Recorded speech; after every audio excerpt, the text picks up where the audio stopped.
let's go out to Minnesota. We're going to talk with Mark. He, him is a theist and has some philosophical evidence for God. So you are in the right spot, Mark. What is up? You're chatting with Armin and SR.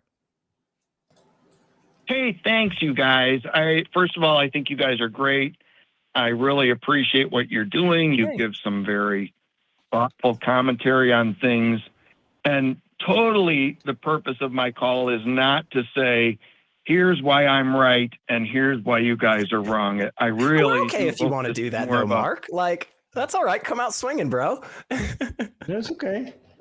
No, but I can't. I would if I could, but I can't. So, but anyway, I guess I want to make a couple of points before I make my grand statement. So I would say, everybody's talking about proof and prove this, prove that. Well, I would argue that the proof of something only exists in a person's own mind. I mean, if you look at a flat earther and say, what's the proof that the earth is flat? And they say, well, just look at the horizon. It's straight. So that proves the earth is flat. Well, that's proof to them, not to many other people, but it is proof to them. But we talk about these objective proofs, and I mean, we can talk about evidence and, generally accepted things and so on and so forth. But ultimately, I would say that the proof of something exists in a person's mind. Would you agree with that? No. And here's why. Because you don't utilize that in your daily life. There's no fucking way that that's how you live your life, Mark. And I don't mean to say that in like rude or anything. Oh my God, that's an adorable dog. Sorry. Armin just got his puppy and it is very, very cute. So definitely go back and watch this later, Mark. But no, I get kind of the general attitude that you're presenting, and I've heard it a lot from people. And I think ultimately what most people are really meaning when they say this is more something along the lines of like, I can't force anybody to accept the evidence that's right in front of them. And yeah, I completely agree with you, Mark. But like, for instance, just total serious question, not no gotcha or anything, but like, do you own a car? Yes, I do. Yeah, cool. So the proof of you owning that car and me believing that, right? Me accepting the proof of the car in your name versus like there actually being an object that is considered a vehicle of some kind that is technically in your possession. Those are totally separate things. The me accepting it and the belief part of it, like, yeah, man, technically at the end of the day, you can't force me to change my beliefs, You can't just tell me over and over again, I got a car, I got a car, I got a car, I got a car. Seriously, man, I have a car. Like, yeah, ultimately that accepting thing comes down to the individual. But the proof as to whether or not you actually have a car is not something that deals with me at all. It doesn't have anything to do with my state of existence. It doesn't have anything to do with my mental, beliefs or anything. It just doesn't, because that car is a separate entity from both of us, right? Just like 1 + 1 = 2, no matter what you and I feel about it, no matter whether or not you and I are around to even see it, right? So it's like, yeah, you technically need a person to come along and codify it by writing it all down. But that's not the reason that it is the case that 1 + 1 = 2. Does that make sense? Any of that? It does to an extent. So first of all, I will mention that the 1 + 1 = 2, the actual proof of that was attempted by Bertrand Russell in his, I believe it was the Principia Mathematica, and he was not able to prove 1 + 1 = 2 until like page 300 and something. So most of us proofs are only a thing that actually happens in mathematics.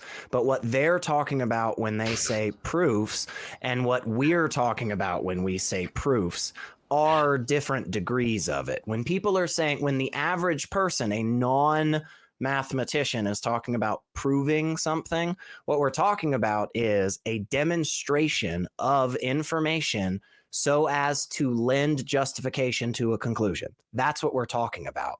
The idea of like 100% certainty does not exist. And the only time you really get close to that is math. And just like you said, yeah, even in that, it's kind of difficult. So we're just using. Yeah, go ahead. Hang on. Give Armin a second to chat. He's got his puppy on his lap. Sure. So in when it comes to looking for evidence, we don't try to look for evidence to prove anything. That's a word people use.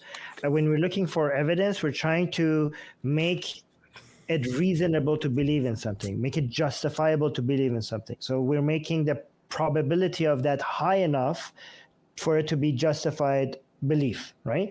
So when we prove things, that's in logic or in math, when we prove something that is like 100% with certainty, right? But people use the word proof in science by mistake. Like in the scientific methodology, when it comes to using induction, we only get to a certain amount of probability for us to be just like, okay, we're justified to believe that. Right now, we haven't proved, maybe like, let's say, for example, we haven't proved that 1 + 1 is equal to. That it doesn't matter. We're justified to believe in that, right? So these are two completely different worlds. The world that has proofs in it, and the world that we look for evidence. So as soon as you talk about evidence, that means that you are out of that mathematical world. You're in a new world that we are just looking for the probability of certain things being true. And for pragmatic reasons, once we get to a high enough probability, we just treat it as if it's true. We don't care that we haven't gotten to 100%. So you called. And it says here, I'm saying that you said that I think I have good philosophical evidence for God. Mm-hmm. So I want to see that evidence. And again, we don't require you to get us to 100%. If you could get us to a high enough probability for God to exist, even before 100%, it will be justified for us to believe in it. So you don't need to like prove it like the way that mathematicians are trying to prove certain formulas for us to be certain about it that is true. Do you have enough evidence for it to just make it likely that God exists? I don't need you to show me that God is definitely real. I just need you to give me any evidence that makes it likely that God is real. Do you have that? So what I have is a methodology to getting to it. And so here's my methodology. If there is a God, so can I take one more brief aside just to make the point a little bit more relevant? Sure. Okay. So I would say that atheists believe in God if you define the attributes of God broadly enough. Yeah, and I would say, nonsensical. Here's an attribute. The attribute I define is that which is responsible for me being here. So that attribute is incredibly broad. Okay, so there's a everyone would agree that. Yeah, hold on, Go just ahead, a second, I'm sorry. Mark. I'm talking over you. No, it's okay. There's an issue though, and here's the issue: is that if you're in the boat of looking at something, a conclusion that you accept already, and you're saying, man, gosh, this is so tough to get people to also get to this conclusion. What if I water this down to the point of almost being indistinguishable from any other thing in the world? Do you see why maybe that conclusion just isn't well-founded to begin with? Because currently what you're telling me is, hey man, I believe in a God, and not just any old God, a specific God with specific characteristics. And then you're saying to me, now to get you to this place, the first thing I'm going to have to do is completely change essentially all of the important attributes of this deity and water them down to such a vague and mundane concept that everybody would agree with. That makes me feel like the conclusion isn't well-founded, because I don't have to do that when it comes to getting you to accept that I have a car, for instance, or that Armin has a dog. You know, everybody would believe that Armin has a dog if we say that the characteristics of dog are just some type of living entity that may or may not have hair and sometimes make a noise that sounds like woof. Like, yeah, sure, but that could also be 1,000 different things. So we've done absolutely nothing for clarifying, and that's the most important part. Do you kind of see where I'm coming from with my objection? I don't know why in this process. Go ahead. Can I? After this, I can I have some see where time you're with Mark? I coming want to ask from. him some questions. Yeah. Okay. I absolutely see where you're coming from, and you are actually incorrect, because I am not trying to steer you down into any particular set of attributes that God possesses. It's a deliberate watering down of the definition of God so that I can present my proof in a meaningful way. Okay. Yeah. I still feel like my objection holds, but go ahead, Armin. Yeah. Well, let's figure this out. Okay, Mark, what is God? What is God? God, according to my definition, is that which is responsible for me being here. So it could be the universe, a mindless. Fine, Mark. I believe in your God. I believe in God, and it's your use of language is, I think, useless. Okay, your God, exists. Your God exists, but this is nothing, something special. You know, I could say like, hey, this here, I have something showing there's a cube-shaped thing that I'm showing in the camera. I call this God, and now I say, well, God exists. Yep. I have said nothing special here. And also, you're using the word God in a way that most people don't use. So you did two things here. You made a claim that is not very significant, that nobody would disagree with. If you're saying anything that is responsible for us being here is God, well, those things exist. You haven't said anything special, and it's basically a waste of time even making that claim, because there's not much opposition to it. That's the first thing you did. The second thing you did is that you misused the word God in a way that makes communication difficult. Words have utility based on the way that they are used. Okay, the more we use definitions that other people are using, the easier it is for us to communicate. That's the whole purpose of having words, for communication. If you use words in a way that other people don't use it, you're making communication difficult, and that's what you're doing. Okay, I actually agree with everything you just said. You are completely right, but I wanted to properly lay the foundation for my proof of God, so to speak. Okay, well, hang on, Mark, because we will make sure that we give you the right amount. We'll do this absolutely right. We have a 60-second timer, and because I know how wonderful our crew is, they will have that up and ready to go. And by the time I am finished speaking to you, we will give you a full uninterrupted 60 seconds to make your case. But once that 60 seconds is up, we will cut in. Okay, but you will have a full minute starting the moment you start talking. Sure. What's the point? Right now? Yes, sir. Okay, so my proof is, or my method of finding proof is, if God does possess the attributes of hearing us and responding to our requests, and if the proof of God is something that can only be made to us personally, then if we ask God to prove himself to us, if he can't do that, if we ask God to prove himself that he's real and that he hears us and that he answers us, and he doesn't do that, then we're blameless. God cannot, at the end of judgment day, if he exists at all and does judgment, he cannot say to us, you didn't do the right things, because we asked God to prove himself to us and he didn't. Correspondingly, if there is a God who is capable and understands how to prove himself personally to us, and we ask him to do that, I think he would do that. Okay. That's my. I would just say, Mark, based on the things you just said, and I'm not here to say you're not a true Christian or anything, Mark.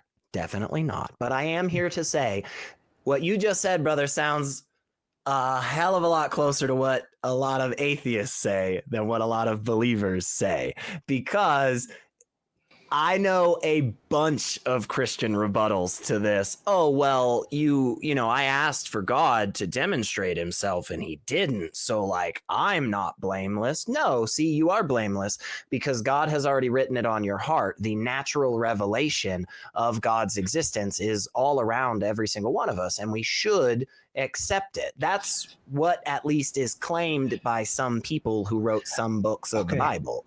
So I have a concern though, yeah, go because ahead. regardless of whether or not what Mark said is true or not true, it had nothing to do with what he said he was going to do. Like he was going to provide, it was completely irrelevant. Did you? I mean, I don't know. You're talking about whether or not it would be fair for God to punish us or not punish us. Did we just change this? Did I fall asleep? Did we just change the subject? Did I just had a you're right. You're following because along. I thought we were supposed to hear proof for God. No, you're following along, right, Armin? It's just we just switched the topic all of a sudden.